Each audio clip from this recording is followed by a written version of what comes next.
The metallic tang of blood hit me before I even opened the door. My hand froze on the brass knob of Dante's penthouse, the place I'd sworn I'd never return to, the place that held too many memories of sleepless nights and whispered promises that turned to ash. But his message had been desperate, clipped, unlike the smooth-talking man who'd once convinced me the world could be ours. Need you. Now. Please. 3 words that shouldn't have worked. 3 words that pulled me across the city at midnight, my heart hammering against my ribs like a caged bird that remembered its prison too well. The door swung open before I could knock. Silence greeted me. Heavy, suffocating silence that tasted of gunpowder and something darker. The penthouse that had always gleamed with cold perfection now looked like a crime scene painted in shadows. Moonlight sliced through the floor-to-ceiling windows, illuminating the wreckage.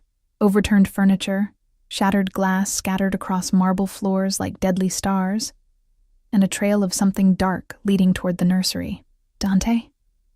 My voice cracked, barely a whisper. No answer. My sneakers crunched over broken crystal as I moved deeper into the apartment, every instinct screaming at me to run. But then I heard it. A sound that froze the blood in my veins. Crying. Not one voice, but 2, the twins. I ran. The nursery door stood ajar, and what I saw behind it would be seared into my memory forever. Dante sat slumped against the wall beneath the window, his usually pristine white shirt soaked crimson across his left shoulder and ribs. His face, that beautiful, cruel face that had haunted my dreams for 6 months, was pale as death, sheened with sweat that caught the dim glow of the nightlight shaped like a crescent moon. But his arms cradled Marco and Lucia with a gentleness that made my chest constrict. The 4-month-old twins were red-faced and wailing, their tiny fists beating against his blood-stained chest, and he was singing. Barely audible, his voice rough as gravel, but singing nonetheless. An Italian lullaby his mother had sung to him. Oh my God. The words ripped from my throat. His eyes, those steel-gray eyes that had once looked at me like I was the only woman in the world, snapped to mine. For a moment, I saw relief flash across his features before his jaw tightened, that familiar mask of control sliding back into place even as he bled out on the nursery floor. You came. It wasn't a question. He'd known I would. Bastard. You're shot. I dropped to my knees beside him, my hands hovering uselessly over the wounds. There was so much blood. Too much. It pooled beneath him, seeping into the plush cream carpet.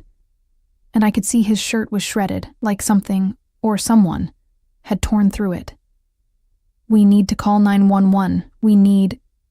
No hospitals. His hand shot out, catching my wrist with surprising strength. His fingers were slick with blood, and I could feel his pulse racing against my skin. No police. You need to take them, Elena. Take the twins and go. Are you insane? You're dying. I've handled worse. A lie. I could see it in the tightness around his eyes, the way his breathing had gone shallow and rapid. There's a bag in my closet, black duffel. Cash, passports, everything you need. Take them to the address inside. Tell Sophia. I'm not leaving you here to bleed out. My voice rose and Lucia's crying intensified. Instinctively, I reached for her, lifting her from Dante's weakening grip. She was warm and solid against my chest, her tears soaking into my sweater, and the familiar weight of her made something inside me crack open. These babies. I'd held them hours after they were born, had watched Dante cradle them with wonder in his eyes, had felt my heart shatter when he'd pushed me away 3 months later, without explanation. Marco wailed louder, his face scrunched and purple with distress. Give him to me, I said, reaching for the boy with my free arm. Dante tried to hold on, but his strength was failing. I saw the moment he had to let go, saw the agony that crossed his face, and it wasn't from the bullet wounds. With both twins against me, I stood on shaking legs. Where's your phone? I'm calling for help. Elena. My name on his lips was a command and a plea. You don't understand what you're walking into. Those men, they'll come back. When they do. What men? What the hell happened here? His laugh was bitter, wet. You really don't know, do you? After everything, you still... He coughed, and blood flecked his lips. The sight made my stomach turn. Get the bag. Get them out. I'll handle this. You'll die, that's what you'll do. Tears burned my eyes, blurring his form into a watercolor of crimson and shadow. Just tell me what's happening. Please. You owe me that much. For a long moment, he just looked at me. Really looked at me. The way he used to when we'd lie tangled in his sheets at dawn. When he'd trace my face like he was memorizing something precious. Then his hand moved, slowly, painfully, reaching into his jacket. I tensed, expecting a weapon, but what he pulled out was worse, a badge. Not a police badge. I knew those. This was different. Black leather, embossed with a symbol I didn't recognize, a crowned serpent coiled around a dagger. I'm not who you think I am, he said quietly. I never was. The twins' crying had reduced to hiccuping whimpers against my shoulders, but I barely noticed.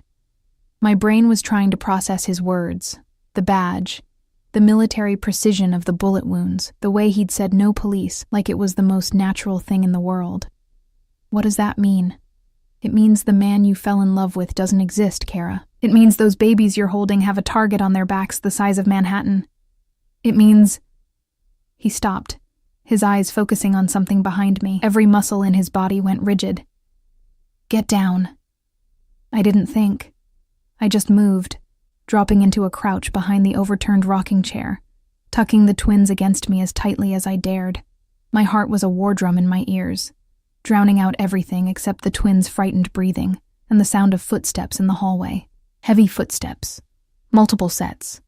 Dante was moving too, impossibly, dragging himself upright with one hand braced against the wall. I watched in horrified fascination as he pulled a gun from an ankle holster I'd never known existed. How had I never known? And checked the chamber with practiced efficiency. His face had gone blank, emotionless, transformed into something cold and lethal that I didn't recognize. This wasn't the man who'd cooked me breakfast in silk pajama pants. This wasn't the man who'd cried when the twins were born. This was someone else entirely. When I say, run, he murmured, his voice barely audible. You take them and you go out the service entrance. There's a car waiting 2 blocks south. Black Mercedes, license plate 7 King 4 9 Romeo. Driver's name is Santos. He'll get you out of the city. Dante. Promise me, Elena. He looked at me then, and I saw something raw and desperate in his eyes. Promise me you'll keep them safe. No matter what you hear, no matter what happens, you don't look back. You run, and you don't stop running until Santos says it's safe. The footsteps were getting closer. I could hear voices now, speaking in rapid Italian, and the sound of metal scraping against metal. They were checking rooms. Hunting. I don't understand any of this, I whispered, and I hated how my voice shook. I don't know who you are. I'm the man who loves you. Simple. Devastating. I'm the man who's loved you since the moment you spilled coffee on my Armani suit in that cafe and told me to watch where I was going. I'm the man who would burn the whole world down to keep you safe. His smile was sad, knowing. And I'm the man who's about to save your life. So when I say run, the nursery door exploded inward. I didn't scream, couldn't scream. My voice locked somewhere in my chest as 3 men poured into the room, all black tactical gear and raised weapons. They moved like predators, like death incarnate, and their guns swung toward Dante with lethal precision. Run! His shout broke the spell. I was moving before my brain caught up, clutching the twins so hard they squeaked in protest, my feet flying across the carpet toward the connecting bathroom. Behind me, gunfire erupted, sharp cracks that made my ears ring and my heart stop. I heard Dante's roar, heard the wet thud of bodies hitting the floor, heard cursing in Italian and English, and something else I couldn't identify. I didn't look back. The bathroom had a second door leading to the master bedroom. I'd discovered it months ago during a playful chase that had ended with Dante pinning me against the marble counter, his mouth hot on my neck. The memory felt like it belonged to someone else, some naive girl who'd believed in fairy tales and men with kind eyes.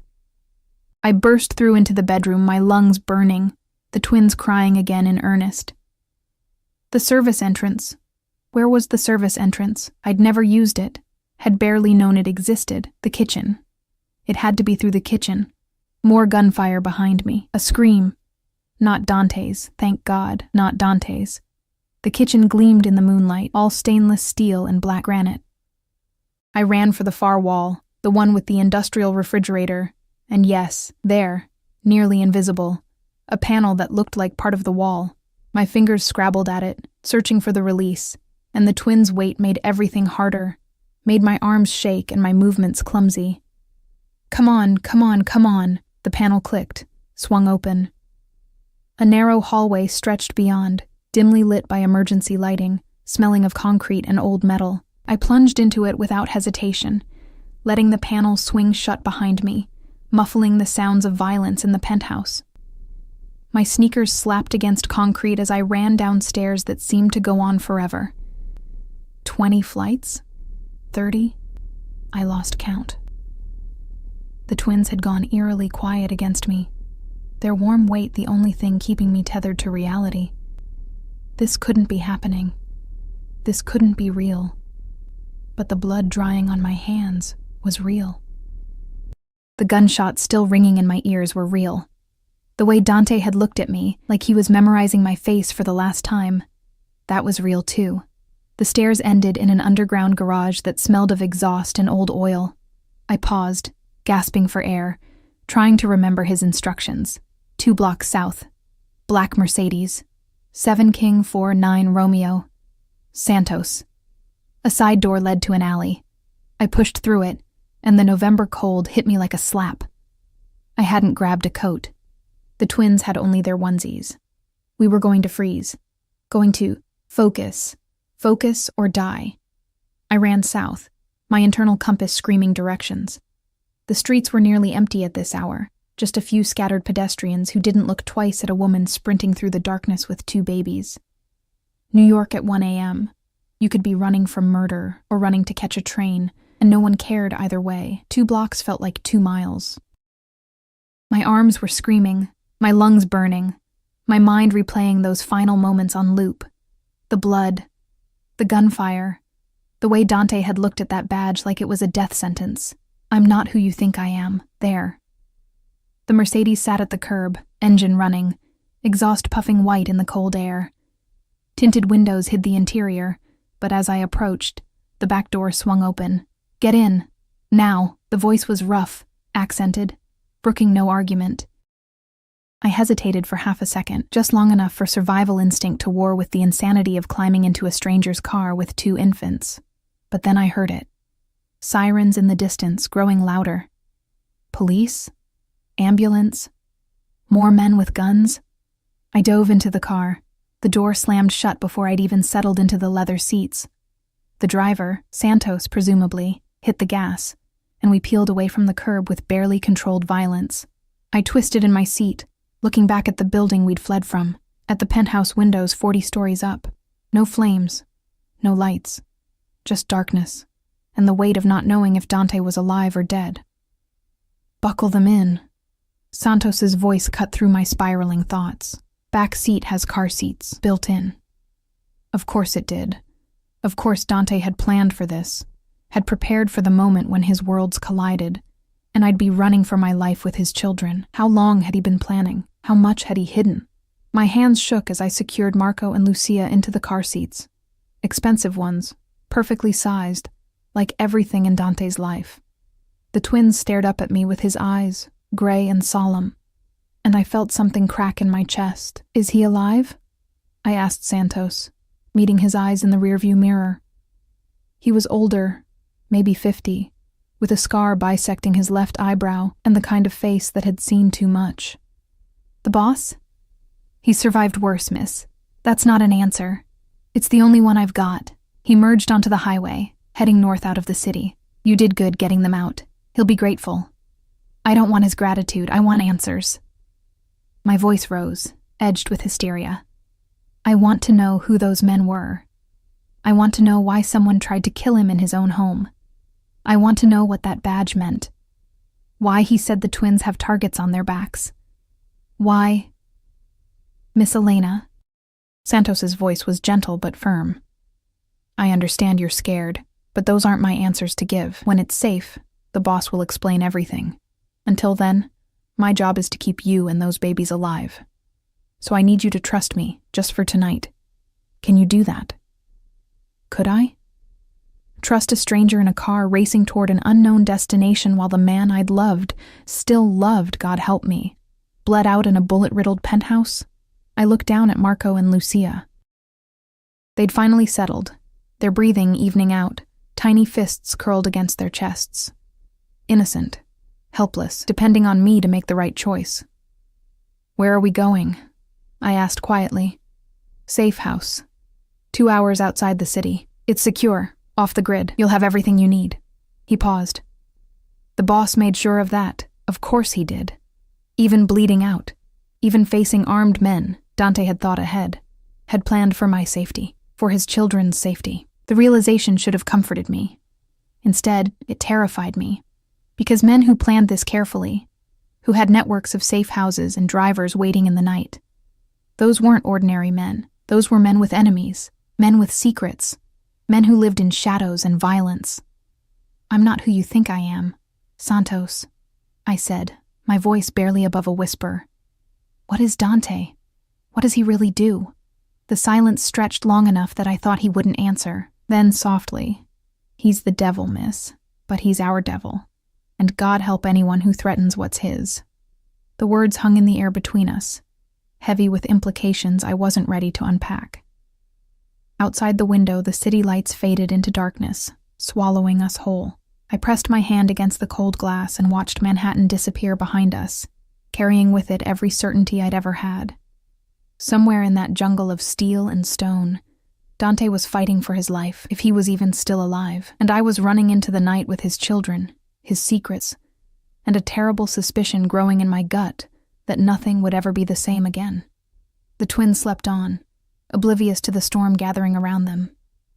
I envied them that ignorance. The safe house wasn't what I expected. Somehow, in my panic-soaked imagination, I'd pictured something out of a crime drama. Dingy warehouse, flickering lights, the smell of mildew and desperation. Instead, Santos pulled through wrought iron gates into a property that could have graced the cover of Architectural Digest. A sprawling colonial mansion sat nestled among towering oaks, its white facade glowing pale blue in the pre-dawn light. Manicured lawns stretched in every direction, and through the trees, I caught the glint of water, a lake, maybe, or a river. "Welcome to Willow Creek," Santos said, killing the engine. "You'll be safe here." Safe. The word felt foreign on my tongue, like a language I'd forgotten how to speak. A woman emerged from the front door before I could unbuckle the twins. Tall, elegant, maybe 60, with silver hair twisted into an elaborate bun. She wore slacks and a cashmere sweater despite the hour, moved with the kind of grace that spoke of ballet training or finishing schools. Her eyes swept over the car, taking in every detail with clinical precision before settling on me through the window. "That's Sophia," Santos said. "The boss is, well, she runs things when he can't, the boss." Not Dante. Not the man I'd known, or thought I'd known. Already he was becoming something else in my mind. A title, a position, a stranger wearing a familiar face. Sophia opened my door before I could gather the courage. Her perfume hit me first, jasmine and something darker, wood smoke maybe, expensive and understated. Up close, I could see the hardness in her eyes, the set of her jaw that suggested she'd seen horrors I couldn't imagine and survived them all. Elena. Not a question.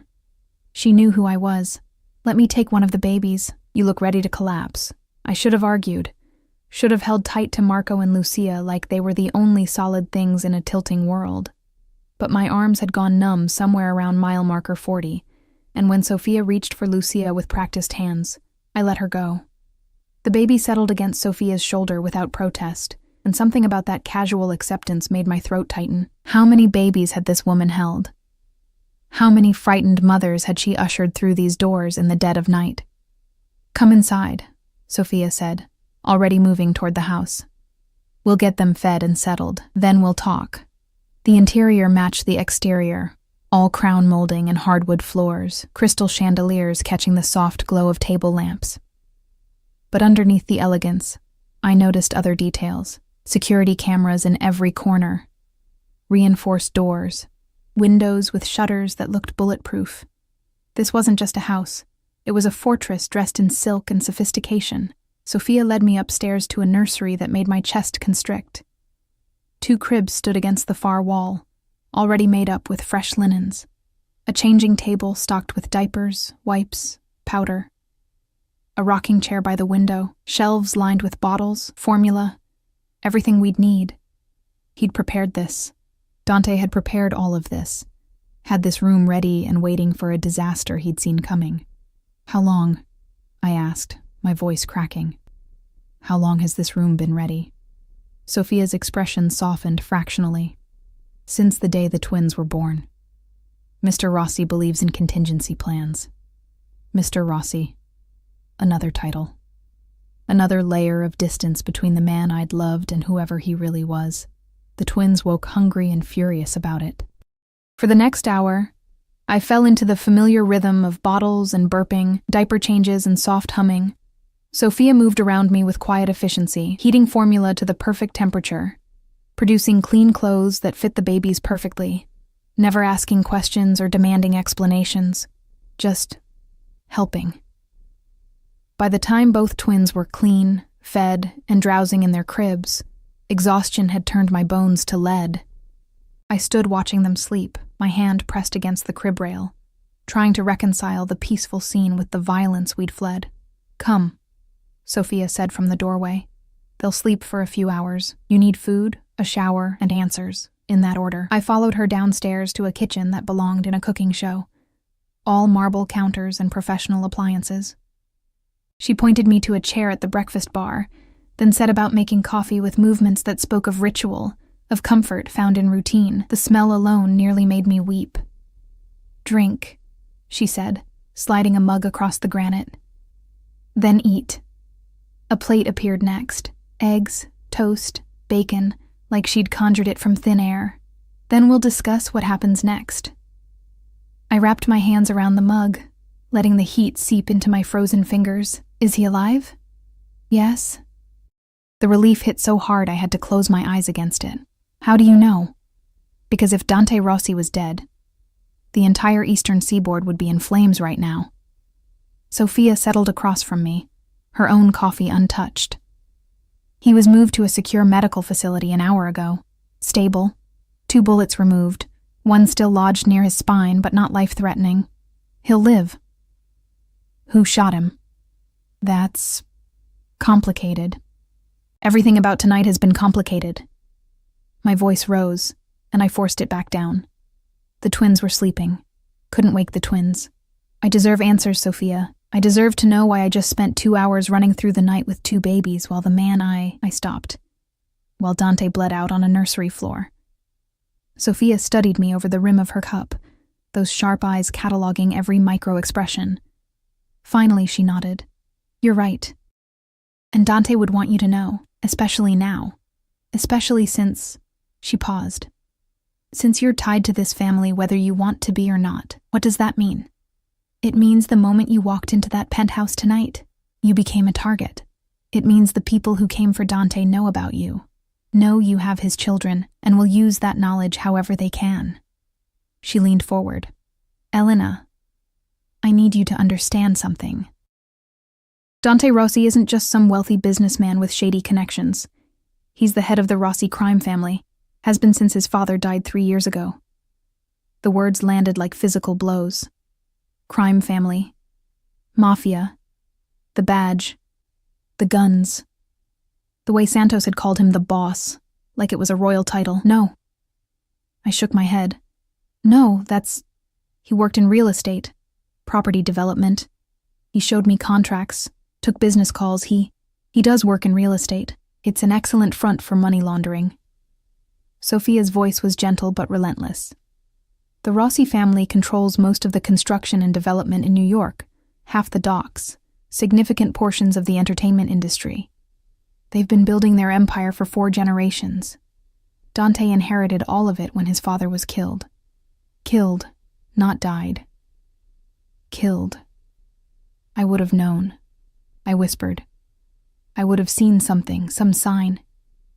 He's very good at compartmentalizing. Most people who work for him have no idea who he really is. He keeps his world separate, keeps the people he cares about away from the violence. Her expression hardened. Until 6 months ago, when Alessandro Marino's men tracked you to your apartment. The room tilted. I gripped the counter to steady myself. What? The men who've been watching your building, the black sedan that followed you to work twice last week. You noticed them, didn't you? Felt eyes on you? I had. God, I had noticed. But I'd convinced myself I was being paranoid, that the breakup with Dante had made me jumpy and suspicious. Who is Alessandro Marino, Dante's rival, head of the Marino family, and the man who wants the Rossi empire for himself? Sophia's jaw tightened. He's been trying to find leverage against Dante for years, and then you happened. I don't understand. You made Dante vulnerable. You and those babies upstairs. You're his weakness. Alessandro has been waiting for an opening like this. She paused. That's why Dante pushed you away, not because he stopped loving you, but because loving you put you in danger. The pieces clicked together with sickening clarity. The sudden coldness after the twins were born. The way Dante had stopped taking my calls, had his assistant turn me away at his office. The careful, clinical child support payments that arrived like clockwork without a single personal word. I'd thought he'd grown tired of me. That fatherhood had scared him away, that I'd been nothing but a temporary distraction.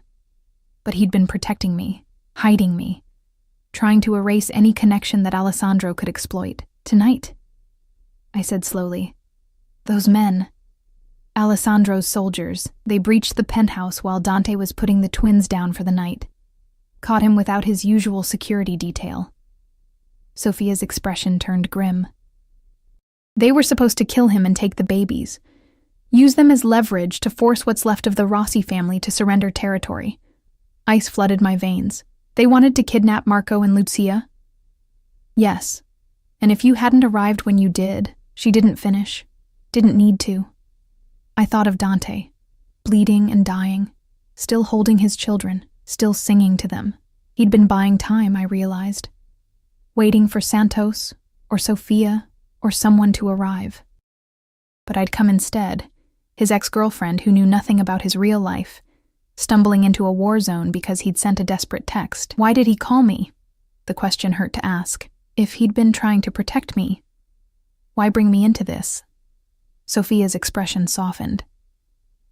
Because in that moment, with bullets flying and his security scattered, you were the only person he trusted completely. The only one who couldn't have been compromised, bought, or turned. He knew you'd die before you let anything happen to those babies. She was right. God help me, she was right. I barely knew those children, had seen them only 3 times since birth. Brief visits Dante had allowed under Sophia's supervision. But the moment I'd heard them crying, every protective instinct I possessed had roared to life. What happens now? I asked. Now we wait. Dante recovers. Alessandro makes his next move. And you? Sophia's eyes bored into mine. You decide if you're running or fighting. I'm not a fighter. I'm a graphic designer who lives in a studio apartment and whose biggest crisis before tonight was a client who didn't like their logo redesign. You ran through a building under siege carrying 2 infants. You didn't hesitate, didn't freeze. You protected what mattered. Sophia stood, collecting our cups. That's fighting, Elena. That's exactly what fighting looks like. The sun was rising outside the windows, painting the sky in shades of pink and gold that seemed obscene after the night's darkness. Somewhere in this new, terrifying world, Dante was lying in a hospital bed with bullets dug out of his flesh. Alessandro Marino was plotting his next attack, and I was sitting in a mansion that looked like paradise, but functioned as a prison, responsible for 2 babies who'd inherited their father's enemies, along with his gray eyes. I need to see him, I said. Dante, when can I see him? When it's safe. When we're sure Alessandro's men aren't watching the facility, waiting for exactly that.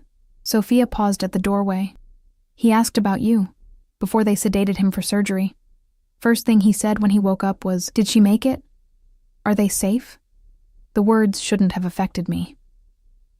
After months of silence, of being shut out and pushed away, I should have been immune to Dante's concern, but my throat closed anyway, tears burning behind my eyes. "Get some rest," Sophia said quietly. Guest room is at the end of the hall. I'll listen for the twins.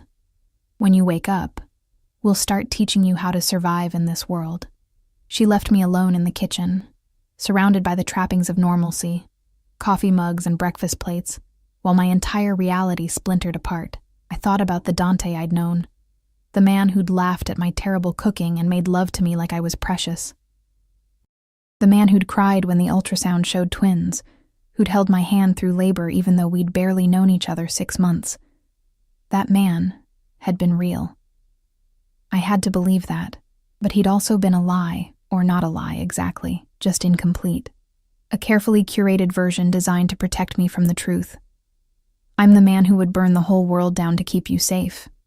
His words echoed in my memory, and for the first time, I understood what he'd meant. This wasn't romance novel hyperbole. This was literal truth. Dante Rossi, mafia boss, crime lord, whatever he was, would absolutely set the world on fire if it meant protecting his children.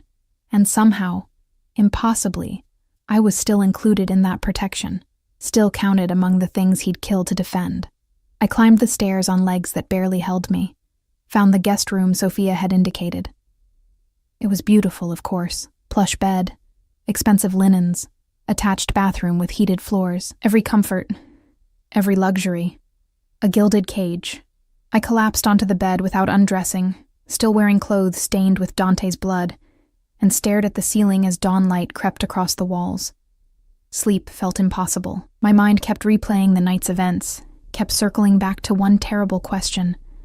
What would I have done differently if I'd known the truth from the beginning? The answer came immediately. Unwanted.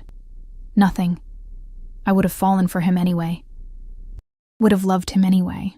Would have had his children anyway. Because the man beneath the titles and the violence, the man who sang Italian lullabies and kissed my forehead at midnight, that man was worth loving. Even if loving him meant becoming a target. Even if loving him meant learning to live in shadows and fear. Even if loving him meant eventually having to choose between the simple life I'd known and the dangerous one he'd tried to keep me from. My eyes drifted closed despite my best efforts. Exhaustion dragged me under, and my last conscious thought was of Dante's face as I'd run from the nursery, the way he'd looked at me like he was memorizing something he'd never see again. I'd proven him wrong. I was still here, still alive, still standing. But for how long? I woke to the sound of crying, and my own scream lodged in my throat. For a disorienting moment, I didn't know where I was. The room was wrong. Too large, too bright, sunlight streaming through windows that faced the wrong direction. Then memory crashed back like a tidal wave. The blood. The gunfire. Dante's gray eyes watching me run, the crying intensified. Marco, I thought, recognizing the particular pitch of his distress. I rolled out of bed, my body protesting every movement.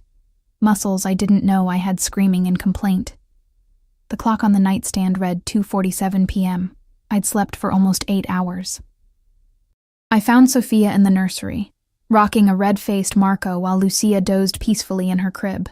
The older woman looked as immaculate as she had at dawn, not a hair out of place, though exhaustion lined her eyes. "I'm sorry," I said, reaching for Marco.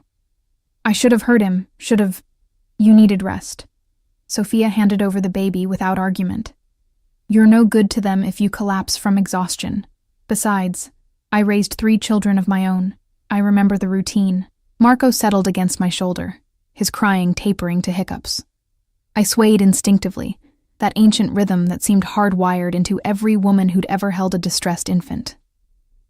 "Any news?" Sophia's expression shuddered. "Dante's awake, demanding to leave the facility against medical advice. He wants to see the twins." She paused. "And you." My heart stuttered. "When?" "Tonight, if the perimeter stays secure. Santos is running surveillance now, making sure Alessandro's men haven't picked up the trail." She moved to the window, gazing out at the grounds with the vigilance of a soldier scanning for threats. "But there's something you should know before you see him." The way she said it made my stomach drop. "What?" "The man who led the attack last night. Luca Marino, Alessandro's nephew, he survived. Dante didn't kill him." Sophia's jaw tightened. "Which means Alessandro knows for certain that Dante's alive and weak." He'll move fast now, try to capitalize before the Rossi family can consolidate. What does that mean for us? For the twins? It means this safe house just became the most important piece of real estate in New York. It means every man loyal to the Rossi family will be circling these walls. She turned to face me. And it means you need to decide, Elena. Right now. Are you staying or do you want out? Out. I stared at her. How would that even work? You just said I'm a target. New identity, new city. We'd set you up somewhere far from here. Seattle, maybe, or Portland. Give you a fresh start, a different name, enough money to disappear. Sophia's voice was matter of fact, like she was discussing vacation plans. The twins would stay here. They're Rossi's. They belong with the family. The words hit like a punch to the gut.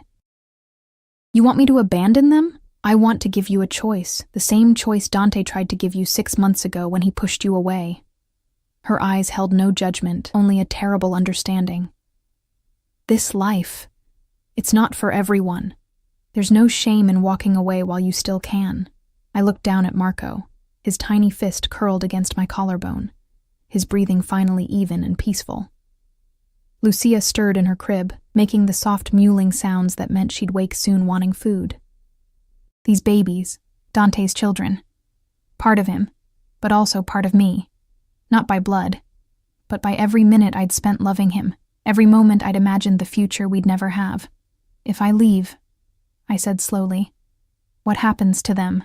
They'll be raised by the family, loved, protected, given every advantage. Sophia's expression softened, but they'll grow up in this world, Elena. They'll learn to shoot before they learn algebra. They'll understand violence and loyalty and blood debts before they understand innocence. This is what it means to be a Rossi. The image she painted was horrifying and mesmerizing in equal measure. I thought of Marco and Lucia as teenagers, cold-eyed and dangerous, carrying their father's legacy like a loaded weapon. The idea made me physically ill. And if I stay?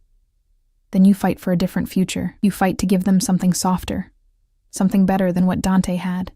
She moved closer, her voice dropping to almost a whisper. But understand, if you stay, you're all in. No halfway measures. You'll have to learn this world, learn how to navigate it, how to survive it. And you'll have to do it while Alessandro Marino is actively trying to destroy everything Dante's built. Why would he even want me to stay? Dante, I mean. I'm a liability. I don't know anything about... I gestured vaguely, about any of this, because he loves you. Simple. Devastating. And because those babies need someone who remembers that there's a world outside of violence and territory disputes, someone who can teach them that power doesn't have to mean cruelty. Sophia's smile was sad. Dante never had that. His father raised him to be a weapon. I'd like to think these two could have something different. Lucia woke with a cry, and I shifted Marco to one arm while reaching for his sister with the other. The weight of them, the warmth. It felt like an answer I didn't know how to articulate. I need to see him, I said finally. Before I decide anything, I need to talk to Dante. He'll try to convince you to leave. I know. He'll say it's for your own good, that he's protecting you. I know that too. Sophia studied me for a long moment, then nodded. Santos will drive you after the twins are fed and settled. I'll stay here with them. The facility is 20 minutes away.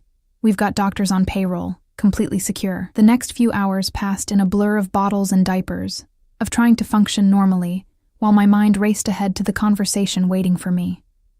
I showered, changed into clothes Sophia had left out.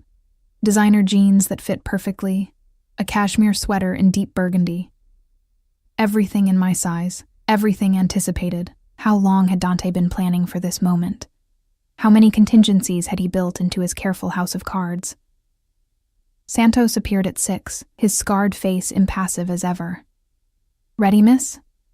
I kissed each twin on the forehead, breathing in that perfect baby smell, powder and milk, and something indefinably sweet. Sophia stood in the doorway, watching with an expression I couldn't quite read. Whatever you decide, she said quietly. The choice is yours. Don't let him bully you into anything. The drive took us deeper into the countryside, away from the main roads onto smaller paths that wound through dense forest. We passed 2 security checkpoints. Men with earpieces and barely concealed weapons, who nodded at Santos before waving us through. Finally, we pulled up to what looked like a private estate. All stone and ivy, windows glowing warm against the gathering dusk. "3rd floor," Santos said. "Room 302. I'll wait here." Inside, the building had that antiseptic smell that all medical facilities shared, regardless of how luxurious the trappings. Marble floors, original artwork on the walls, but underneath it all, the scent of bandages and disinfectant and pain. My hands shook as I approached room 302. The door stood slightly ajar, and through the gap, I could hear voices. One was Dante's, rougher than I remembered, edged with pain he was trying to hide. The other was unfamiliar, male, younger. "Don't care what the doctors say. I need to be operational by—" Dante cut off as I pushed the door open. He was sitting up in bed despite the IV line trailing from his arm, his torso wrapped in bandages that showed bright against his olive skin. He'd lost weight in just 24 hours.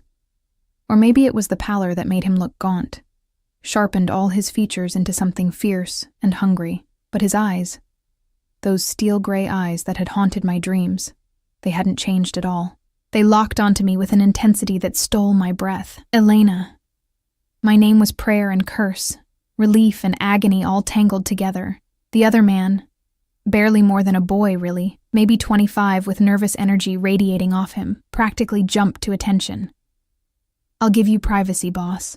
He fled, leaving us alone in the sterile room with its beeping monitors and the weight of 6 months' worth of unspoken words pressing down like a physical force. "You came," Dante said, and his voice cracked on the words.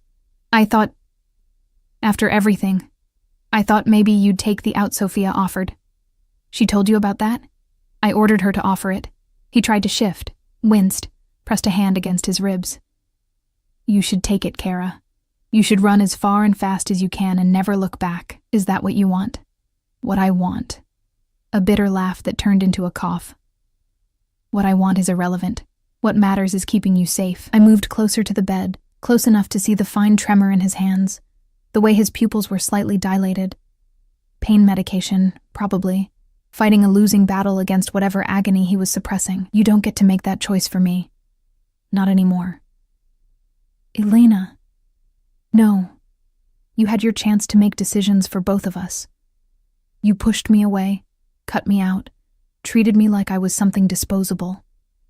My voice was steady, despite the tears burning my eyes. "Now it's my turn. So I'm going to ask you something, and I need the truth. Not the version you think will protect me. The actual truth." He stared at me, war playing out across his features. Finally, he nodded. "Do you love me?" The question hung between us, sharp as broken glass. "Yes." No hesitation. "God help me, yes. I've loved you since that first day in the cafe. I loved you through every moment I had to pretend I didn't. I loved you when I sent you away, when I ignored your calls, when I—" His voice broke. "When I destroyed us to keep you safe. It didn't work." I sat on the edge of the bed, careful not to jostle him. "Alessandro found me anyway. Your plan failed." "I know." The admission seemed to cost him. I underestimated his reach, his obsession with destroying me. And now you and the twins are in more danger than if I'd just— He stopped, jaw clenching. "I made the wrong choice. I see that now. So let me make the right one." I reached for his hand, laced my fingers through his. His skin was fever warm, rough with calluses I'd forgotten about. "Tell me everything. The family, the business, Alessandro, all of it. No more protection, no more lies. Just truth. Elena, if you know too much, there's no going back. You become complicit. I became complicit the moment I walked into that penthouse, the moment I ran with your children." I squeezed his hand. "I'm already in this, Dante. The only question is whether I'm stumbling blind or fighting with my eyes open." He searched my face for a long moment, and I watched him make the decision, saw the exact instant he stopped trying to shield me and accepted me as an ally instead of a liability. "My family has controlled New York's underworld for 4 generations, he began, his voice low and measured. "Construction, shipping, entertainment. We have legitimate businesses fronting for money laundering operations. We also control most of the drug trade coming through the ports, though I've been trying to shift away from that. Too much heat, too much violence. I listened, absorbing information that should have horrified me, but somehow just felt like puzzle pieces clicking into place. Alessandro Marino runs a rival family. Smaller, more vicious, less concerned with discretion. He's been trying to take our territory for years, but the old rules kept him in check. You don't attack a made man without justification. You don't target families. Dante's expression darkened, but 6 months ago, he found out about you, about the pregnancy. How? Someone in my organization talked. I still don't know who. The fury in his voice was cold, controlled. Alessandro saw an opportunity. He started following you, gathering information, waiting for the right moment to strike. I knew if he saw me with you, if he understood how much you meant to me. He trailed off. So you pushed me away. I tried to make it look like you were nothing. A brief affair, meaningless. I thought if I was cold enough, cruel enough, he'd lose interest. His thumb traced circles on my palm. But then the twins were born, and they're Rossi's, Elena. They carry my blood. That alone makes them valuable to him. As hostages, as leverage, as future soldiers if he could turn them against me. The casual way he discussed his children being used as weapons made my stomach churn. And last night, he got bold. Thought he could end this war in one move. Kill me, take the twins, force what's left of my family to surrender. Dante's smile was sharp and terrible. He miscalculated. You almost died, but I didn't. And now he's shown his hand, broken the old rules, which means I'm no longer bound by them either. The promise in his voice was darker than any threat. He wanted a war. Now he'll get one. And me? The twins? We're just, collateral damage? No. The word was absolute. You're the reason I'll win. Alessandro thinks you're my weakness, but he's wrong. You're my strength. Dante lifted my hand to his lips, pressed a kiss to my knuckles that felt like a vow. If you stay, if you choose this, I will burn his empire to ashes. I will hunt every man who threatened you. I will build you a world where our children can grow up safe, even if I have to destroy everything else to do it. There it was again. That promise of apocalyptic devotion. The kind of love that built kingdoms and raised cities, that made men into myths and women into legends. I should have been terrified, should have run screaming from this room, from this man, from this life that promised nothing but violence wrapped in silk sheets. Instead, I leaned forward and kissed him. His response was immediate and desperate, his free hand tangling in my hair, pulling me closer despite the pain it must have caused him. He tasted like copper and antiseptic, and underneath it all, like home. Like every morning I'd woken in his arms, every midnight conversation. Every moment I'd convinced myself I'd imagined the connection between us. When we broke apart, both breathing hard, his forehead rested against mine. I'm staying, I whispered. But not because you're promising me protection or revenge or whatever romantic gesture you think will keep me here. Then why? Because those babies deserve a mother who'll fight for them. Because you deserve someone who won't abandon you when things get ugly. And because...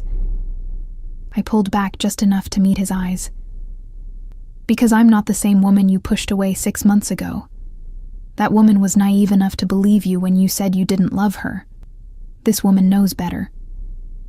Something shifted in Dante's expression. Surprise, wonder, and something that looked almost like fear. Elena, I can't guarantee your safety. I can't promise you'll survive this. I know, but at least I'll survive it on my own terms. I stood, squeezing his hand one last time. Now rest. Heal. Because when you get out of here, you're going to teach me everything I need to know to protect our family. Our family. He tested the words, and a small, genuine smile touched his lips. I liked the sound of that. So do I. I made it to the door before he called my name. Elena, thank you. For running, for saving them, for... His voice roughened. For still being here. Thank me by winning this war, I said without turning around. And by making sure Marco and Lucia grow up knowing their father. The drive back to the safe house felt different than the journey there. The darkness outside the windows was still the same, the armed checkpoints just as ominous. But inside me, something had crystallized into sharp, clear purpose. I'd made my choice. Now I had to live with the consequences. Sophia was waiting in the foyer when I arrived, her knowing eyes reading my decision before I spoke a word. "I'm staying," I told her. "Whatever it takes, whatever I need to learn, I'm all in." She nodded slowly, something like approval flickering across her face. "Then your education starts tomorrow. For tonight, rest." The twins have been fed and are sleeping peacefully.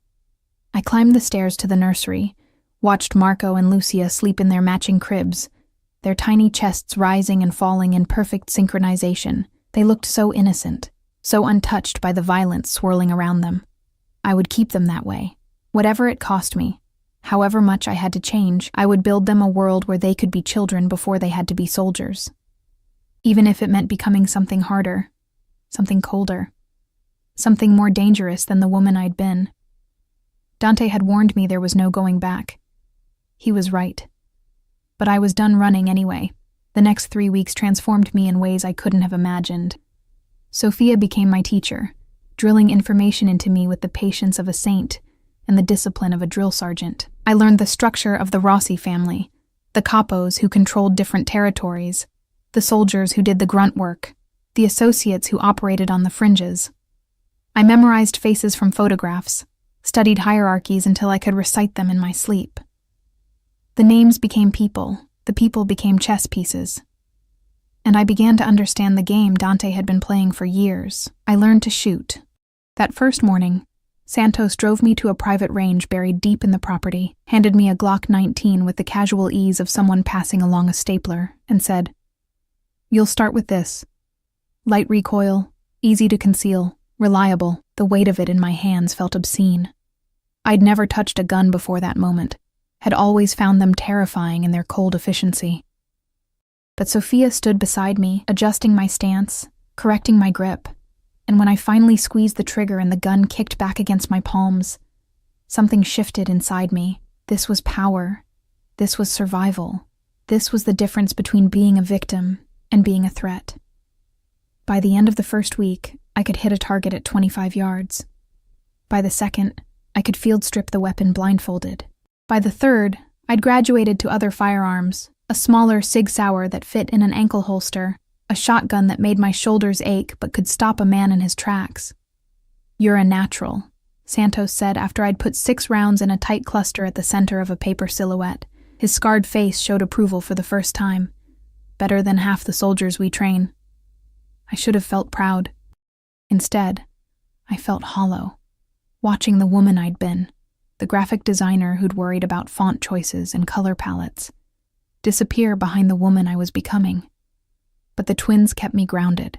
Every morning, I woke to their cries, fed them, changed them, sang them the same Italian lullaby Dante had sung that terrible night. Marco was already showing signs of his father's temperament, serious, watchful, studying my face with those gray eyes like he was cataloging every detail.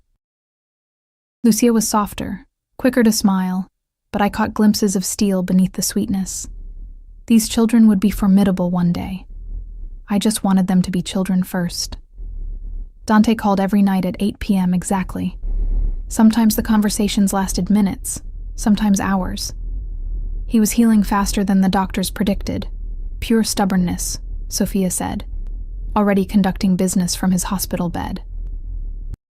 His voice grew stronger each time we spoke, the rasp of pain fading into something harder and more dangerous. "Alessandro's getting desperate," he told me on day 16. "He's lost 2 shipments to the FBI in the last week. Someone's feeding them information." Someone from his organization, someone from mine. The admission was bitter. "He's got a plant somewhere in my family, Elena. Someone high enough to know about operations, to sabotage them. I need to find them before they do more damage." I curled into the leather armchair in the study, the twins asleep upstairs, and listened to him strategize. He talked to me differently now, not like someone to be protected, but like a partner, an equal.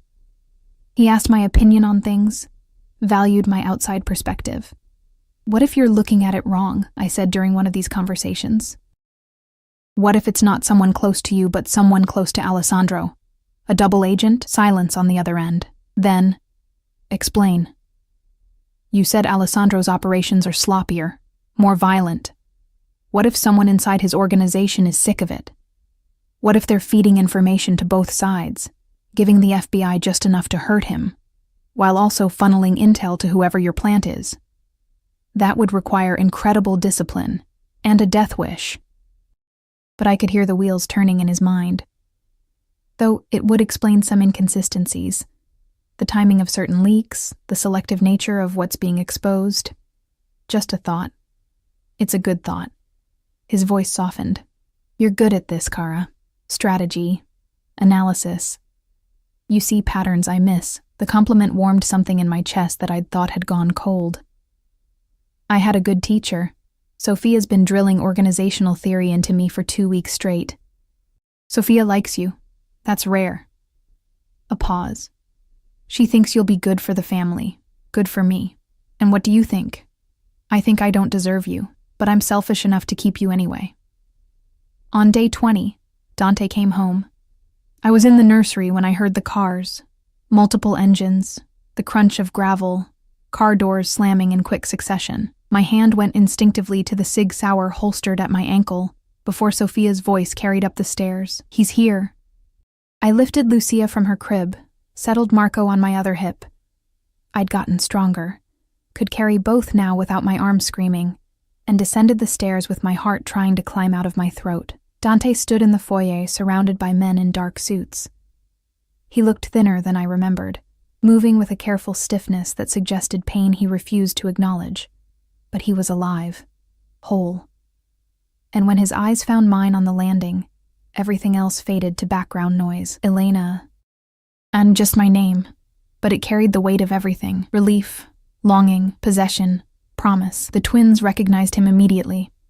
Marco made an excited gurgling sound, tiny hands reaching out, and Lucia's face split into a gummy smile. I descended the rest of the stairs, and Dante met me halfway, his hands gentle but urgent as he took Marco from me. Hey, little man, he murmured, pressing his face to Marco's dark hair. I missed you. Missed you so much. His men discreetly filed out, giving us privacy. Even Sophia disappeared, leaving the four of us alone in the grand foyer with its chandelier throwing prisms across the walls. Give me Lucia too, Dante said, his voice rough. I hesitated. You shouldn't be carrying both of them. Your injuries. I need to hold my children, Elena. Please. I passed Lucia over, watched him settle both twins against his chest, despite the way his jaw tightened with pain. He closed his eyes, breathing them in, and I saw his hands shake slightly. This man who'd killed people, who commanded an empire built on violence, he was trembling because he was holding his babies. I thought I'd lost them, he whispered. When those men broke in, when I couldn't stop them all, I thought this was it. I thought they'd take my children and I'd never see them again. I moved closer, pressed my hand against his back, felt the tension thrumming through him. But you did stop them. You saved them. We saved them. He opened his eyes, found mine. If you hadn't come when you did, but I did. And we're all here now, all safe. For how long? The question was raw. Alessandro won't stop, Elena. This was just his opening move. He'll come at us harder, smarter. And next time, I'll be ready. I said it with more confidence than I felt. Sophia's been training me. I know how to shoot now, how to identify threats. I've memorized every escape route from this house, every safe location within a 50-mile radius. I know which of your men can be trusted and which ones we're still vetting. Dante stared at me like I was speaking a foreign language. Sophia's been... what? Training me. What did you think I'd been doing for 3 weeks? Playing house? I pulled back slightly. You said if I stayed, I needed to be all in. So that's what I'm doing. Learning, adapting, becoming someone who can survive in your world. Something flickered across his face. Surprise, pride, and underneath it all, a darker emotion I couldn't quite name. Elena, I never wanted you to have to. I know what you wanted, but what you want doesn't matter anymore. I kept my voice gentle but firm. What matters is reality, and reality is that I'm the mother of your children, whether by blood or choice. That makes me part of this family, which means I need to be able to protect them when you can't. When I can't. He tested the words. You mean when I'm dead. Don't. The word came out sharper than I intended. Don't talk like that. It's a possibility. You need to be prepared for... No. I cupped his face with both hands, forced him to look at me. You don't get to die, Dante Rossi. You don't get to play martyr and leave me here to raise your children alone. You're going to live through this. You're going to win this war. And then you're going to teach Marco to ride a bike and walk Lucia down the aisle someday, and you're going to be there for every moment in between. Do you understand me? His eyes searched mine, and slowly, incredibly, he smiled. Yes, ma'am. Good. I released him, stepped back. Now give me one of those babies before you tear your stitches open. He passed Lucia over reluctantly, kept Marco cradled against his shoulder. I've missed this, missed you, all of you. We've been right here, waiting. I know, and that's... He paused, seeming to wrestle with something.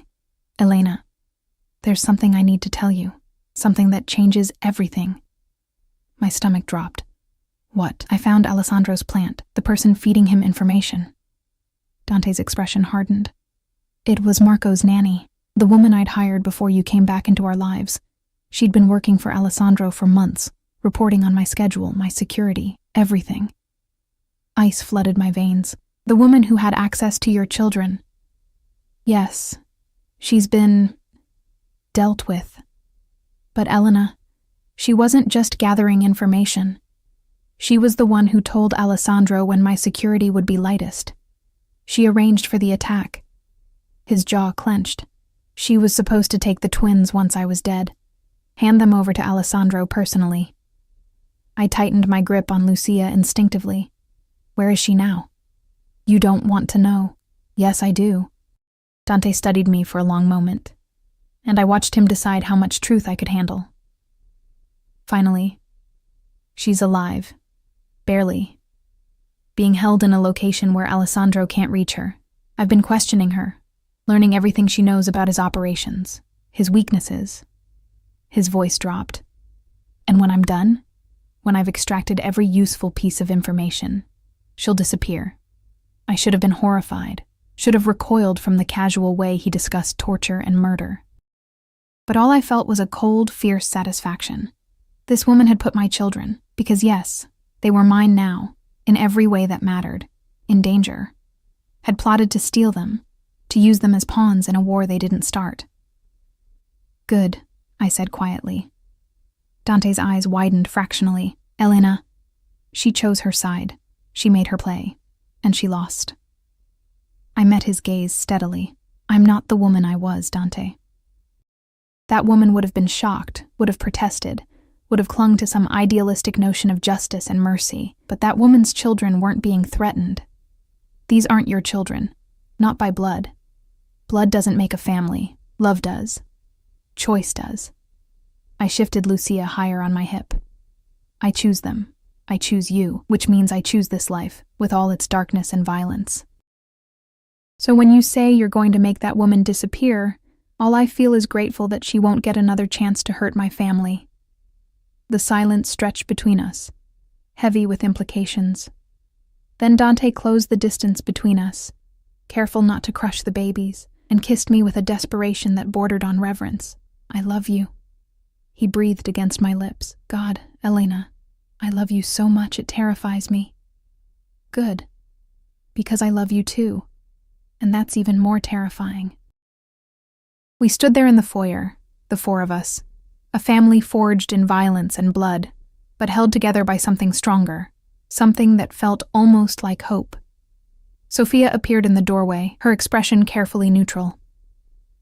Boss, your capos are waiting in the study. They need to brief you on the situation with the docs. Dante sighed, pressed one more kiss to Marco's forehead before reluctantly passing him to me. Duty calls. But tonight, his eyes found mine. Tonight, we talk about the future, about what comes next. Alessandro? Among other things. His smile was sharp. But yes, it's time to end this, once and for all. He disappeared into the study, trailed by Sophia, and I was left alone with the twins in the suddenly too quiet foyer.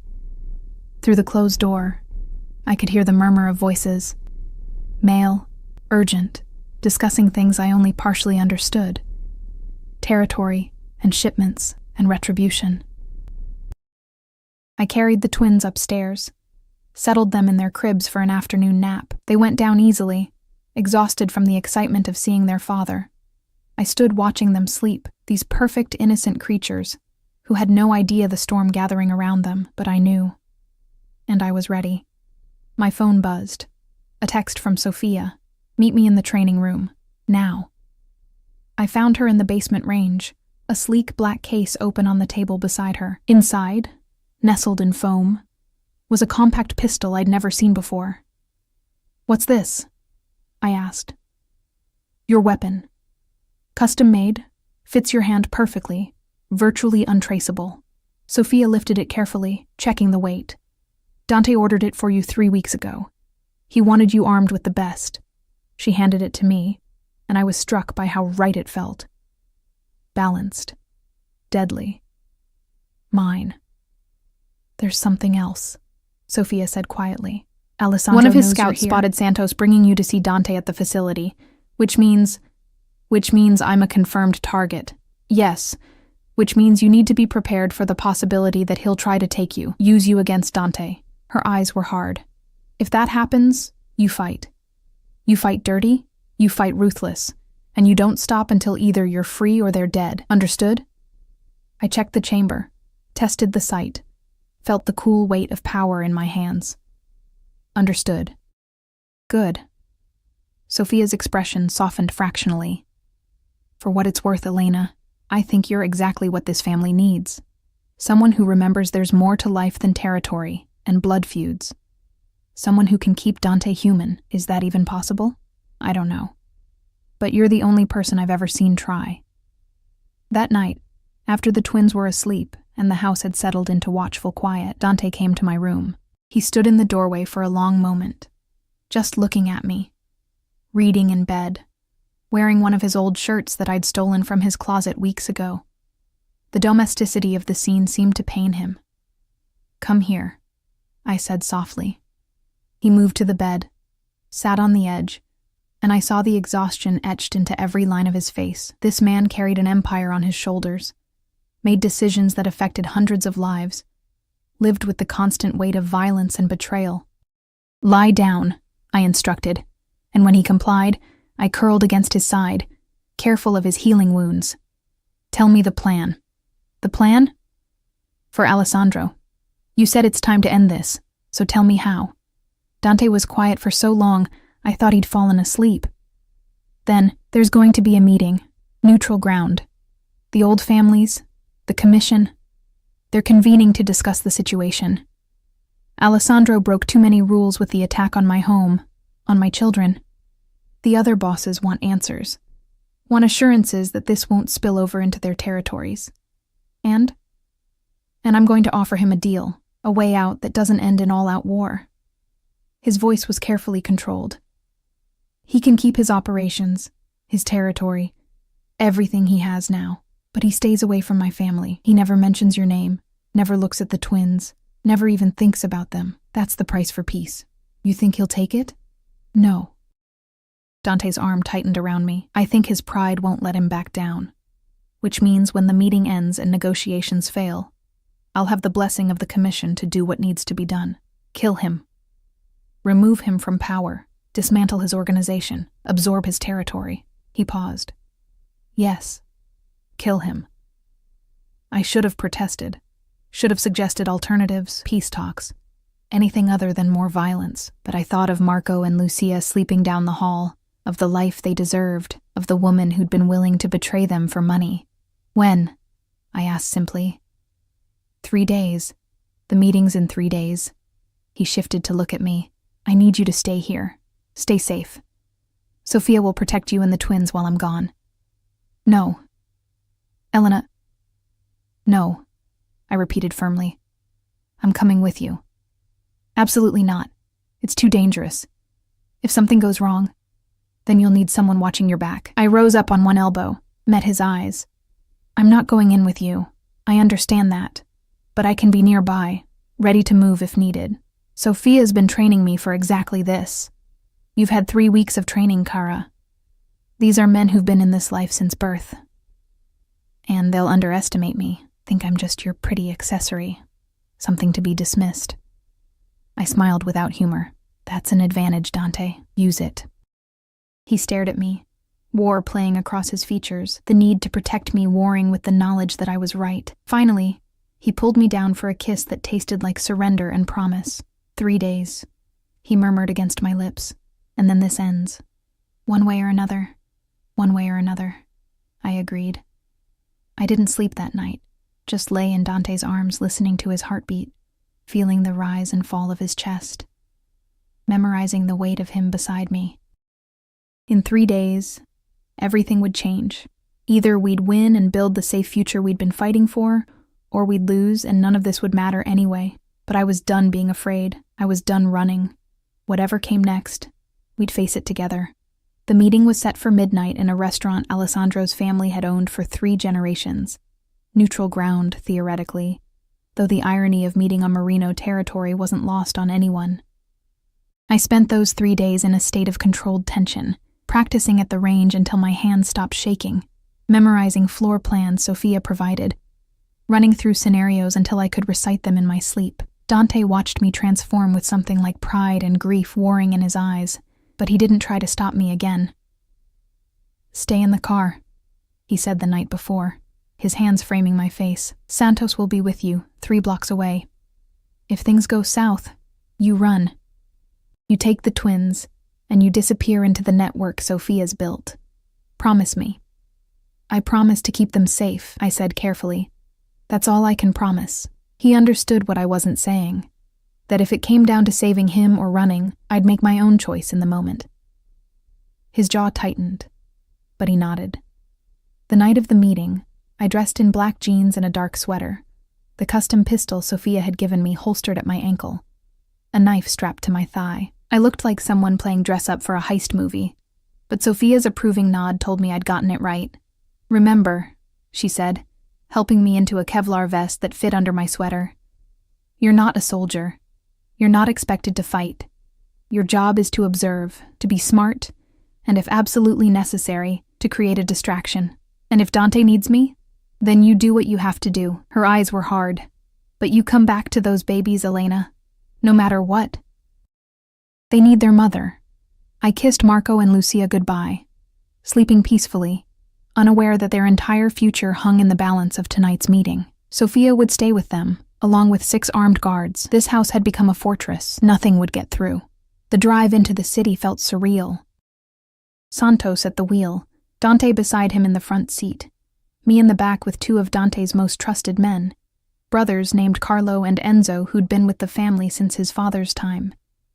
They spoke in low Italian, checking weapons with casual efficiency, and I felt like an imposter in their world of controlled violence. You good, miss?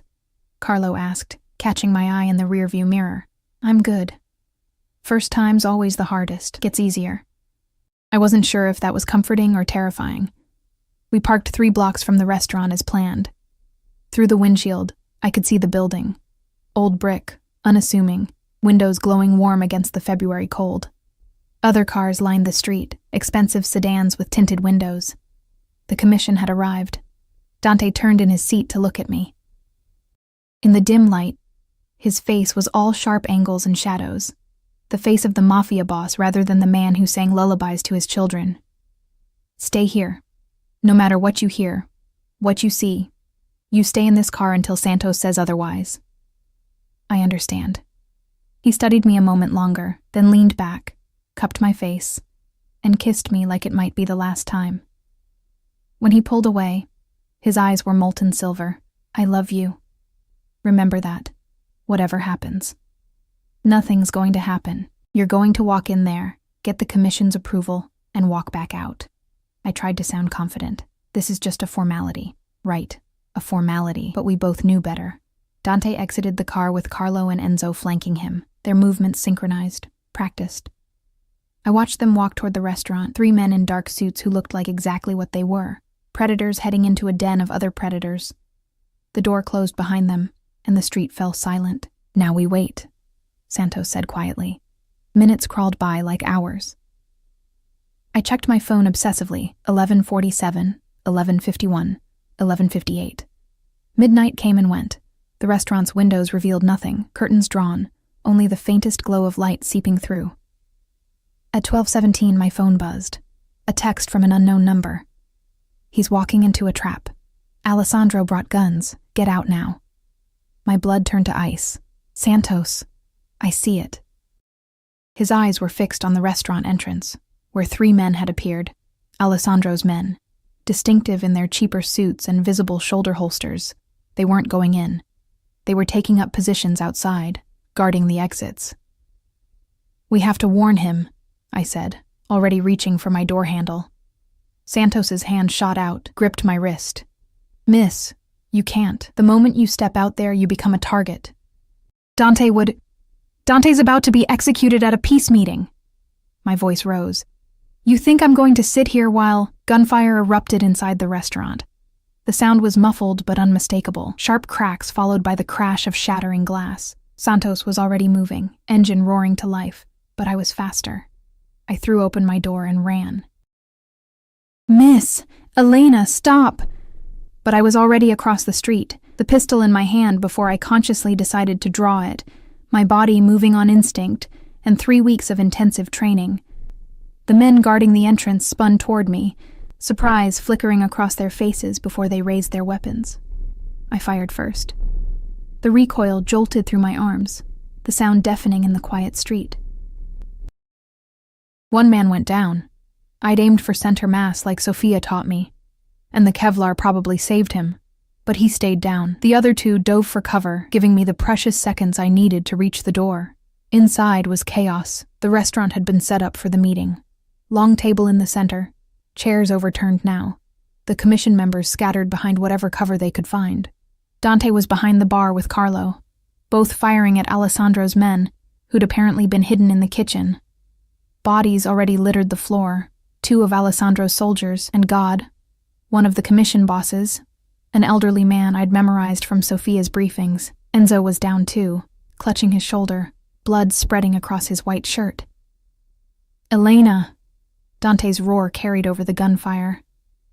"What the hell are you—" I didn't answer, couldn't answer, because Alessandro himself was emerging from behind the overturned table, a gun in one hand and a smile on his face that promised death. He was younger than I expected, maybe 40, handsome in a cruel way, with dark eyes that found me immediately. "The girlfriend," he said, his voice carrying despite the chaos. "How convenient.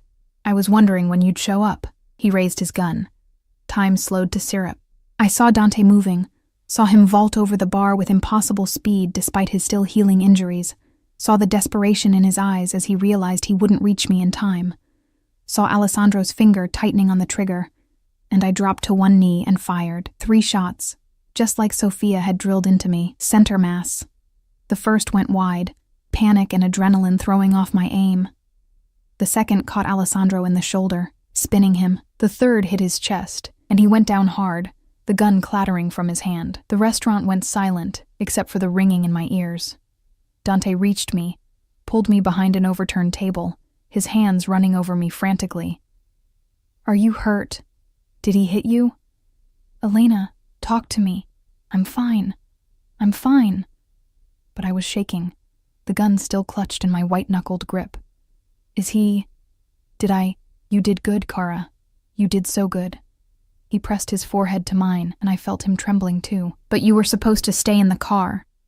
You were supposed to be safe. Someone texted me, said it was a trap. I couldn't—" I pulled back to look at him. "I couldn't let you die, boss." Carlo's voice cut through. "Alessandro's still alive, barely." We moved together toward where Alessandro lay gasping, blood spreading beneath him in a dark pool. His eyes found mine, filled with hatred, and something that might have been respect. "The girlfriend has teeth," he rasped. Didn't see that coming. Dante knelt beside him. All business now. Who gave the order? Who in the commission sanctioned this? Alessandro laughed, blood bubbling at his lips. No one. Did this. Myself. Couldn't let you have everything. Your empire, your family, your perfect life. He coughed, wincing. Should have just taken the deal. Yes, Dante said quietly. You should have. The commission members emerged from cover, 3 of them remaining. Old men with faces like granite, assessing the carnage with clinical detachment. The eldest, a man Sofia had identified as Don Castellano, spoke first. This was poorly done, Alessandro. Violating sacred ground. Bringing violence to a peace meeting. His voice was heavy with disappointment. You've dishonored yourself and your family. My family's dead anyway, Alessandro whispered. You think Rossi will let them survive? He'll take everything. All eyes turned to Dante. I watched him consider, watched the calculations running behind his steel-gray eyes. This was the moment. He could wipe out the Merinos completely, absorb their territory, eliminate every potential threat. His hand found mine, squeezed once. Your family can keep their operations, Dante said finally. Under new leadership. Someone who understands the value of peace. Your cousin Marco? He's reasonable, isn't he? Don Castellano nodded slowly. Marco Marino is a good man. He never approved of Alessandro's methods. Then he takes over. The Marino family continues, but they stay in their territory. No expansion, no encroachment. And they never, Dante's voice turned to granite, never come near my family again. That's the deal. And if they violate it, another commission member asked, then I finish what I started tonight. But I'd rather not. Dante stood, keeping me close to his side. I'm tired of war, gentlemen. I have children now. A woman I love. I want them to grow up in a world that's a little less bloody than the one we inherited. Don't you? The commission members exchanged glances. Finally, Don Castellano spoke. The commission recognizes the transfer of power within the Marino family. Marco Marino will be contacted and informed of the new arrangement. As for tonight's unfortunate events, his eyes swept the restaurant. This will be recorded as an internal Marino dispute. Self-defense. The authorities need not be involved. Just like that, it was over. Sirens wailed in the distance. Someone had called the police despite the commission's influence. Santos appeared in the doorway, gesturing urgently. Time to leave. We fled into the night, me pressed against Dante's side in the back of the car, both of us blood-splattered and shaking. Carlo drove with Enzo in the passenger seat, applying pressure to his shoulder wound. Behind us, the commission's cleaners were already descending on the restaurant, erasing evidence, crafting the official story. You shot Alessandro Marino, Dante said quietly as we sped through empty streets. Do you understand what that means? That I saved your life. That too. But Elena, you're in the life now. Really in it. The other families will know you pulled the trigger. You'll have a reputation. He turned to look at me. There's no going back from this. I know. And I did. I'd crossed a line tonight, had taken a life, or nearly taken one, and I couldn't unknow what that felt like. The weight of the gun, the recoil, the way Alessandro had crumpled. But I'd do it again. I'd do it 1,000 times if it meant you came home. Something broke in Dante's expression. He pulled me against him, buried his face in my hair, and I felt wetness against my temple that might have been tears. I don't deserve you, he whispered. Probably not. But you're stuck with me anyway. We reached the safe house as dawn was breaking. The sky painted in shades of pink and gold that seemed too beautiful for the night we'd survived. Sophia met us at the door, her face carefully neutral until she saw we were alive, mostly whole. Then her composure cracked just slightly. The twins? I asked immediately. Sleeping peacefully. They never woke. She studied us both, taking in the blood and the exhaustion, and whatever else showed on our faces. It's done then? It's done, Dante confirmed. Alessandro's men are standing down. Marco Marino is taking over. The commission has approved new territorial boundaries. He paused. And Elena shot Alessandro. Sophia's eyebrows rose fractionally. Did you kill him? I don't know, I admitted. He was alive when we left, but either way, you saved Dante's life. Saved the family. Sophia's expression softened. Well done, dear. Your first combat engagement, and you kept your head. I'm proud. I should have felt something. Horror at what I'd done. Guilt. Remorse. But standing there in the foyer as sunrise painted the walls gold, all I felt was relief. We'd survived. Dante was alive. The twins were safe upstairs. Everything else was just details. I need to see them, I said. The babies. I need... Go, Dante said gently. I'll clean up here. I climbed the stairs on shaking legs, pushed open the nursery door. Marco and Lucia slept exactly as I'd left them, tiny chests rising and falling in perfect synchronization, completely untouched by the violence that had swirled around their family tonight. I sank into the rocking chair, watching them sleep as the sun rose higher, and finally let myself cry, not from fear or trauma, but from the sheer overwhelming relief of survival, of still being here to watch them grow. Dante found me there an hour later, showered and changed, the blood washed away but exhaustion still lining his face. He knelt beside the chair, his hand covering mine on the armrest. Marry me, he said quietly. I blinked. What? Marry me. Make this official. Make us a real family. His steel gray eyes held mine. I know it's fast. I know we've been through hell, but, Elena, I almost lost you tonight. I almost lost everything, and life's too short to wait for the perfect moment. This is the moment. Right here. Right now. With our children sleeping, and the sun coming up, and both of us still breathing. Marry me. I should have said it was too soon, should have pointed out that we'd technically only been together for a few months before he'd pushed me away, that this was all trauma bonding and adrenaline. Should have been practical and sensible and cautious. Instead, I said, yes. His smile was brilliant, transforming his face into something young and hopeful. Yes? Yes. I'll marry you, Dante Rossi. I'll be your wife and these babies' mother and whatever else this insane life requires. I leaned down to kiss him, but I have conditions. Name them. No more pushing me away to protect me. We're partners now. Equals. You don't make decisions about my safety without consulting me. Agreed. And we raise these children to have a choice. We don't force them into this life. If they want out, if they want to be doctors or teachers or anything else, we support them. Dante's expression flickered with something complicated, but he nodded. Agreed. Though they'll need to understand their heritage, their family.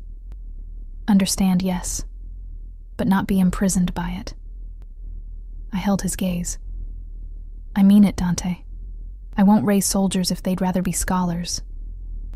Then we'll raise whoever they want to be. He stood, pulled me up, wrapped his arms around me. And we'll do it together.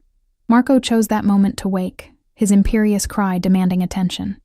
Dante moved to the crib, lifted his son with a gentleness that still took my breath away, and began the familiar swaying motion that soothed the baby. Hey, little man, he murmured.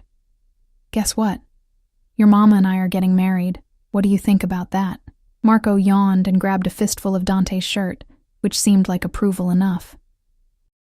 Lucia woke next, and I lifted her, settled her against my shoulder, and the four of us stood there in the morning light.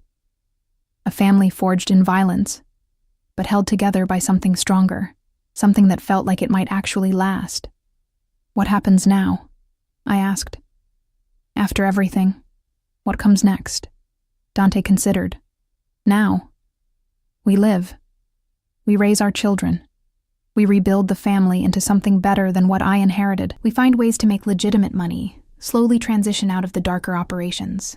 He paused. We try to be happy, Elena. Despite everything, in spite of everything. We try. Just try? Trying's all any of us can do. His smile was crooked. But if anyone can pull off impossible odds, it's you. You shot Alessandro Marino on your first real engagement. I'd say that qualifies you for just about anything. Fair point. The weeks that followed settled into something almost normal. We moved back to the city, to a new penthouse with better security and no memories of blood. Dante officially announced our engagement to the family, and the response was mixed. Some of the old guard disapproved of bringing an outsider so deep into the organization. Others saw me as exactly what Dante needed, someone to humanize him, to remind him there was more to life than territory and power. I didn't care what they thought. I had Sophia's approval, and that was enough. Marco Marino sent a formal message of congratulations and a promise to honor the new territorial agreements. Alessandro had survived, barely, but he'd been stripped of power, sent into exile somewhere overseas. The Marino family was rebuilding under more reasonable leadership, and the streets of New York were quieter than they'd been in years. We were married on a cool April morning in a private ceremony at the estate, just family and the closest members of the organization. I wore a simple white dress and carried wildflowers from the property. Marco and Lucia were too young to understand, but attended anyway, dressed in matching outfits that made Dante's eyes suspiciously bright. When he slid the ring onto my finger, a single diamond so large it should have been ostentatious but somehow wasn't, I thought about the woman I'd been 8 months ago. The graphic designer who'd spilled coffee on a handsome stranger and had no idea she was flirting with the head of a crime family, who'd thought love was simple and dangerous men only existed in movies. That woman was gone. I'd become someone harder, someone capable of violence when necessary, someone who could stand beside a mafia boss and call herself his equal, but I'd also become someone softer, someone who knew the weight of holding 2 infants while their father bled out. Someone who understood that family wasn't about blood. It was about choice and sacrifice, and showing up even when showing up meant walking into gunfire. I love you, Dante murmured, as we danced our first dance to music playing from a hidden sound system, our children being passed around by doting relatives. I love you, Elena Rossi, my wife, my partner, my everything. I love you too, I said against his chest. My husband, my impossible, complicated, wonderful husband. The twins grew. Marco inherited his father's intensity, his sharp mind, his protective instincts. By 2 years old, he was already positioning himself between his sister and anything he perceived as threatening. Lucia developed her mother's, my creativity, and her father's charm. She could talk her way out of any trouble, even at 18 months. We raised them with love and structure, and the knowledge that they had options. Dante kept his promise. The darker operations of the Rossi family slowly transitioned to legitimate businesses, or were quietly shut down. It took years, and we'd probably never be entirely clean. But we were trying, always trying. Some nights I'd wake from dreams of that restaurant, of gunfire and blood and Alessandro's cruel smile. Dante would hold me through it, understanding without words what the violence had cost. He had his own nightmares, of coming home to find me and the children gone, of failing to protect what mattered most. But we survived them together, and slowly, impossibly, we built something that looked almost like peace. 5 years after that terrible night when I'd run through a penthouse with 2 screaming infants, I stood in our kitchen watching Dante teach Marco how to make pancakes, while Lucia demanded he make hers, in the shape of a butterfly, Papa, please. The morning light streamed through windows that overlooked the city, and everything was warm and golden and perfect. He caught my eye over the children's heads and smiled. That real smile. The one reserved for moments when the mask could come off completely. What are you thinking about? He asked. That I'd do it all again, I said honestly. Every terrifying moment, every impossible choice. I'd do it all again for this, for burnt pancakes and demanding 5-year-olds, for family. I moved to his side, wrapped my arm around his waist, for the life we built from ashes and blood and stubborn refusal to give up. Marco presented his attempt at a pancake, more abstract art than breakfast food, with obvious pride. Lucia clapped her hands and declared it perfect, fratello. And Dante kissed my temple, holding me close while chaos and joy swirled around us. I'd do it all again too, he murmured. Every second, every choice, everything that led me to you. Outside our windows, New York woke slowly to a new day. Somewhere in the city, the remnants of the Rossi organization conducted their business, maintained their territory, lived their complicated lives. But here, in our kitchen with our children and our hard-won peace, we were just a family that had fought like hell to survive, a family that had chosen each other, again and again, despite every obstacle. A family that was against all odds and reason, happy. And that was enough. That was everything.